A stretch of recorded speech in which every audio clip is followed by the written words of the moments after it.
If you want your dishwasher to run its best for you, make sure that you fill only the right amount of detergent in the cups, and you should close that.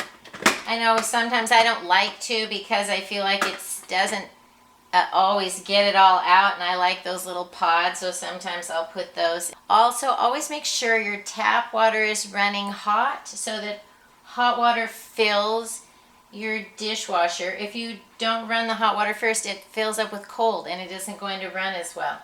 And also, if you have a garbage disposal, run that while your hot water is coming through your faucet right before you start your dishwasher, so that you don't have like junk left in your drain that would cause your water to flow back and soil your dishes.